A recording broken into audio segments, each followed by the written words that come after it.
going to use this pen blank to illustrate how CA glue can be used as a wood hardener and as a filler. This particular piece of wood is a very soft spalted maple, and it does have some voids in it.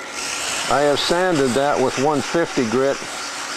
I choose to use 150 because it's faster, and we'll see in a minute why it might be better. I'm going to turn the lathe down slow, and I'm going to wet sand with CA glue. We have two choices of where to go with the glue. I can either use the super fast glue, or I can use the super T, which is a little slower. So this wood is fairly open. I am going to do two things. I am going to fill the wood with the thin because it penetrates more deeply into the wood, and that gives the wood some hardness. And then I am going to wet sand with the 150 grit and the thicker CA glue. My preference for a CA glue applicator is still these little pads that I make. This is a piece of dressmaker's synthetic batting that is stuck on a long piece of masking tape, and then another piece is wrapped around it so that you have something to hold on to without getting your fingers in the glue. The advantage of the little batting applicator that there is no reaction between the glue and the batting.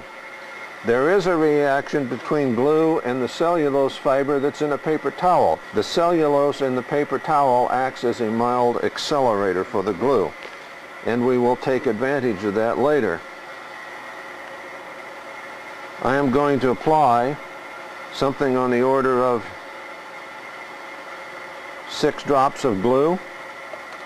That should be plenty for this, and I'm going to apply it down the length of that piece. I need a little bit more glue down on that other end. Let me put on about 6 more drops. Put some of that, start down on that end, make sure we have good glue. Now this thin is going to be absorbed into the wood. Now I'm going to take the paper towel and wipe off the excess, and that will act as an accelerator. I'm turning this lathe very slow because I don't want that glue being slung off in my face. It will do that. Now I'm going back to the 150 grit. Remove any excess off of the surface. Don't use an accelerator on it. Now I'm going to put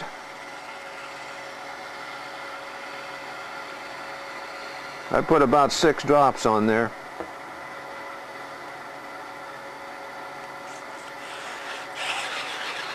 Get both pieces coated real quickly. Come over onto the dry part of the sandpaper. Make up a slurry, and that slurry is going to be ground down into the holes in the wood and act as a grain filler. Get onto some fresh sandpaper again. I'm using 150 for this because it generates a lot of sanding dust, and I want that sanding dust to get into the wood. Then I can take my paper towel and wipe off the excess. Only reason I'm doing that is to kind of cut down on the amount of sanding required. And it does act as the accelerator. Now I said don't use an accelerator. You can after a time has gone by and the glue has started to set up by itself. Now I'm using accelerator just to pick up any loose deposits of glue that I have a pretty rough surface on this, so I'm going to pick up the 150 grit again and smooth that down.